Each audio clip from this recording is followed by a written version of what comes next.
ప్రజారోగ్యానికి భరోసాగా ముఖ్యమంత్రి సహాయనిధి నిలుస్తోందని, దీని ద్వారా పేద మధ్యతరగతి వర్గాలకు చెందిన వారికి ఆర్థికంగా గొప్ప చేతి లభిస్తుందని కాకినాడ రూరల్ నియోజకవర్గ కోఆర్డినేటర్ కటకంశెట్టి వెంకట ప్రభాకర్ అన్నారు.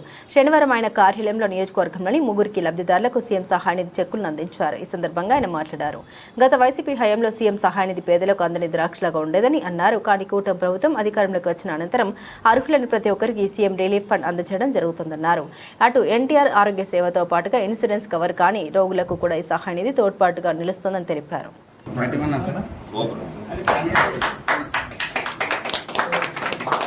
నా పేరు గుబ్బల భాస్కర్రావు, కడప మండలం జడ్పావరం గ్రామం. నేను 44 సంవత్సరాలు కూడా తెలుగుదేశంలో ఉంటున్నాను. దానికి నిరసనంగా మేము కటకంశెట్టి బాబీ గారు ప్రజా దర్బార్ నిర్వహించారు.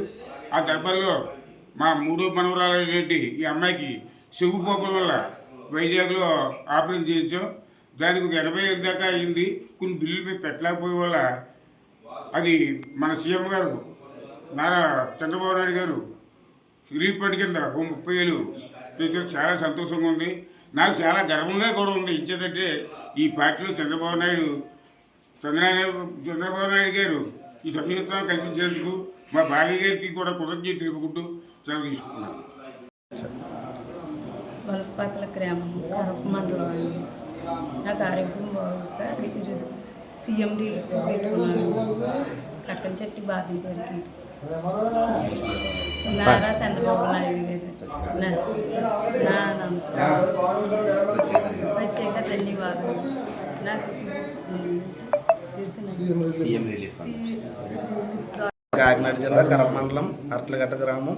మా అమ్మగారికి ఆరోగ్య పరిస్థితి బాగోపోవడం వల్ల ఎమర్జెన్సీగా హాస్పిటల్లో జాయిన్ చేయడం జరిగింది. దానికి సీఎం రిలీఫ్ ఫండ్ పెడితే నారా చంద్రబాబు నాయుడు గారు, కటకంశెట్టి బాబీ గారు చొరవ వల్ల తొందరగా చెక్ రావడం జరిగింది. మాకు చెక్ వచ్చినందుకు చాలా కటకంశెట్టి బాబీ గారికి, చంద్రబాబు నాయుడుకి చాలా ధన్యవాదాలు.